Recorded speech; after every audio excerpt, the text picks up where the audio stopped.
Welcome student, स्वागत है आपका एवी क्लासेस के इस मंच पर। देखिए, आज हम डिस्कस करेंगे हरियाणा जीके के ज्योग्राफी के मोस्ट इम्पोर्टेंट स्टैटिक जो जीके होगा उसके मोस्ट इम्पोर्टेंट क्वेश्चन, ठीक है।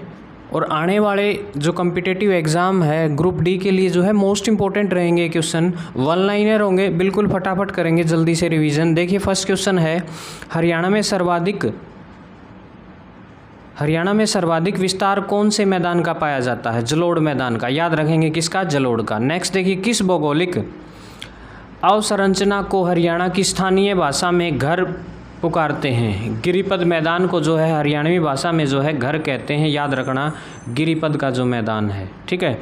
नेक्स्ट क्वेश्चन देखिए, अनकाई दलदल कहाँ पाया जाता है? सिरसा जिले में पाया जाता है अनकाई दलदल। कई बार पूछा है ये सवाल। हरियाणा की जलवायु कैसी है? उपोष्ण कटिबंधीय शुष्क महाद्वीपीय जलवायु है। याद रखेंगे, कई बार क्वेश्चन आया है। हरियाणा में जुलाई से सितंबर महीने के मध्य किन पवनों द्वारा वर्षा होती है? दक्षिण पश्चिम मानसून के द्वारा जो है जुलाई से सितंबर महीने के बीच में बारिश होती है, ठीक है। नेक्स्ट क्वेश्चन देखिए, उसके बाद हरियाणा की जलवायु कैसी कही जा सकती है? हरियाणा की जो जलवायु है वो आर्द्र तथा आर्द्र मरुस्थलीय के बीच की जलवायु कही जा सकती है, ठीक है। याद रखेंगे। नेक्स्ट क्वेश्चन है, हरियाणा की जलवायु की क्या विशेषताएं हैं? ग्रीष्मकाल में ऊंचा तापमान और वर्षपोभवन की अधिकता, ठीक है ना, याद रखेंगे। नेक्स्ट देखिए, उसके बाद हरियाणा में शीतकाल में औसत तापमान कितना रहता है? 12 डिग्री सेल्सियस, ठीक है। 12 डिग्री सेल्सियस तापमान रहता है सर्दियों के टाइम में।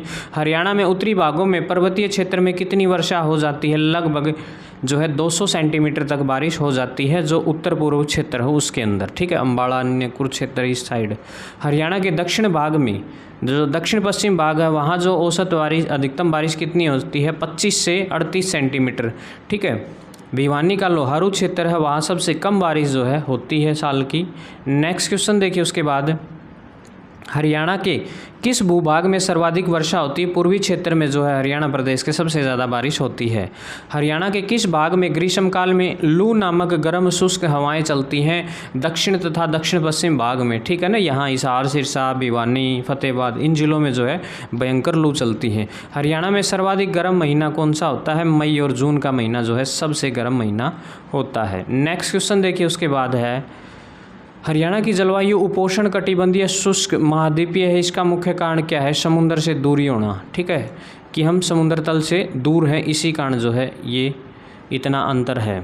नेक्स्ट क्वेश्चन देखिए, हरियाणा में ग्रीष्मकाल में हरियाणा का औसत तापमान कितना रहता है? 35 डिग्री सेंटीग्रेड या सेल्सियस, ठीक है। उसके बाद देखिए, हरियाणा के किस भाग में सबसे कम वर्षा होती है? दक्षिण पश्चिम भाग में, जो कि आपको बताया है भिवानी का पश्चिम भाग, हिसार, लोहारू क्षेत्र में बारिश जो है कम होती है। पश्चिमी विक्षोभ के कारण हरियाणा में किस ऋतु में बारिश होती है? पश्चिमी विक्षोभ के कारण जो है शीत ऋतु में दिसंबर तथा जनवरी या फरवरी के महीने में जो है बारिश होती है पश्चिमी विक्षोभ के कारण। नेक्स्ट क्वेश्चन देखिए, हरियाणा की गणना कैसे राज्य में की जाती है? हरियाणा किस कैटेगरी के राज्य में आता है? न्यून वर्षा वाले क्षेत्र। अगला देखिए, हरियाणा राज्य की सर्वाधिक महत्वपूर्ण नदी कौन सी है? यमुना नदी। ले जा इसने। टांगरी किस नदी की प्रमुख सहायक नदी है? मारकंडा। नेक्स्ट देखिए, किस नदी का उद्गम स्थल नाहन के पास शिवालिक पहाड़ियों में स्थित है? मारकंडा। याद रखेंगे, मारकंडा नदी। कौन सी नदी जो है बहरोड पहाड़ी से निकलती है? साइबी नदी जो है बहरोड पहाड़ी से निकलती है। बहुत बार एग्जाम में आया भाई ये क्वेश्चन। नेक्स्ट देखिए,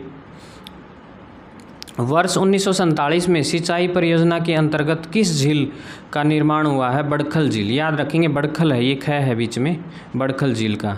पटौदी के निकट कौन सी नदी साइबी नदी में मिल जाती है? इंदौरी नदी जो है पटौदी के निकट आकर के साइबी नदी में मिल जाती है। कौन सी नदी मुलाना में के समीप मारकंडा नदी में आकर मिल जाती है? टांगरी नदी जो है मुलाना के पास आकर के जो है टांगरी नदी में आकर मिल जाती है। नेक्स्ट क्वेश्चन देखिए, कौन सी नदी ताजेवाड़ा के कालेसर के समीप हरियाणा के यमुनानगर ज़िले में हरियाणा की सीमा में प्रवेश करती है यमुना नदी जो है ताजेवाड़ा के अंदर से जो है हरियाणा प्रदेश के अंदर उत्तर प्रदेश से जो है हरियाणा प्रदेश के अंदर प्रवेश करने का काम करती है। नीमराणा, सुरेटी, छुच्छकवास आदि क्षेत्र किस नदी से सिंचित किए जाते हैं? कृष्णावती नदी है एक।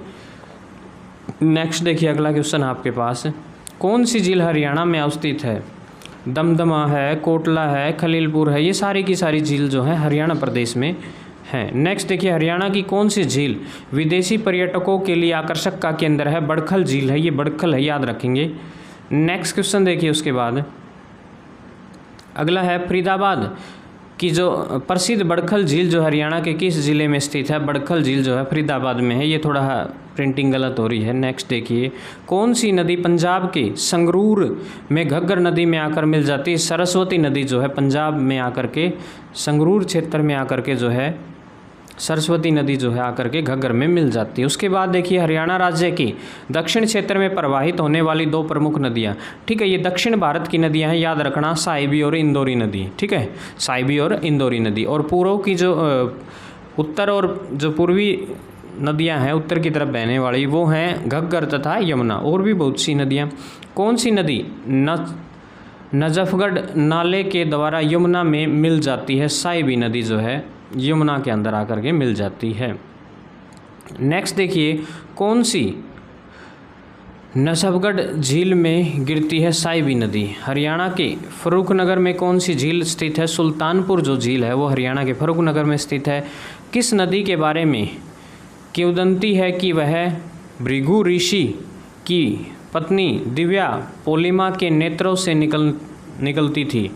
दोहन नदी के बारे में, ठीक है, याद रखना, दोहन नदी के बारे में, दोहान नदी है ये। कौन सी नदी हसनपुर से होते हुए प्रदेश में प्रवेश करती है? यमुना नदी, याद रखना, हसनपुर से होते हुए यमुना नदी जो है प्रदेश में प्रवेश करती है। उसके बाद देखिए मोस्ट इंपॉर्टेंट क्वेश्चन है भाई ये अगला, बहुत बार छपा पेपर में। फरीदाबाद में जो बड़खल झील का निर्माण जो है किस वर्ष हुआ था? ये सवाल पूछ रखा था पीछे कि बड़खल झील कब बनाई गई थी? 1947 में। किस नदी का प्राचीनतम महत्तम है? दोहन नदी का, याद रखना, दोहन नदी का। उसके बाद देखिए कौन सी मृदा को हरियाणा के घर एवं कंधी कहा जाता है? गिरिपद मृदाएं, गिरिपदीय मृदाएं जो हैं उनको घर तथा कंधी कहा जाता है। नेक्स्ट क्वेश्चन देखिए मृदा की उर्वरता में ह्रास का क्या कारण है? लवणता, क्षारीयता, मृदा में नमी का अभाव, मृदा अपरदन जो है मुख्य कारण जो है जो उर्वरकता को कम करने का कारण है। रोसली मृदा किस जिले में पाई जाती है? झज्जर, गुरुग्राम और रेवाड़ी में, ठीक है ना, गुरुग्राम और रेवाड़ी में। नेक्स्ट क्वेश्चन देखिए अगला है हरियाणा के मैदानी भाग में मुख्यतः किस प्रकार की मृदा पाई जाती है? भूरे पीले रंग की जो उपजाऊ मृदा है वो पाई जाती है। हरियाणा का कितना क्षेत्र वायु अपर्दन से प्रभावित है? 15 लाख हेक्टेयर ऐसा क्षेत्र है जो वायु अपर्दन के कारण जो है उसके ऊपर प्रभाव पड़ रहा है, उसकी जो उपजाऊ शक्ति है वो कम हो गई है। किसे रेंगती हुई मृत्यु कहा जाता है? मृदा अपर्दन को, ठीक है ना, मृदा अपर्दन को जो है रेंगती हुई मृत्यु कहा जाता है।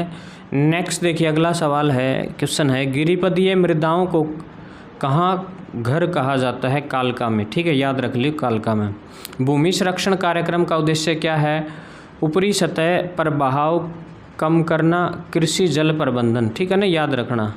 नेक्स्ट क्वेश्चन देखिएगा हरियाणा में मध्यवर्ती भाग में कौन सी मृदा पाई जाती है? दोमट मृदा, ठीक है ना, जो हरियाणा का जो मोस्टली क्षेत्र है उसमें दोमट मृदा पाई जाती है मैदानी क्षेत्र में। हरियाणा का लगभग 12 लाख हेक्टेयर क्षेत्र किस समस्या से प्रभावित है?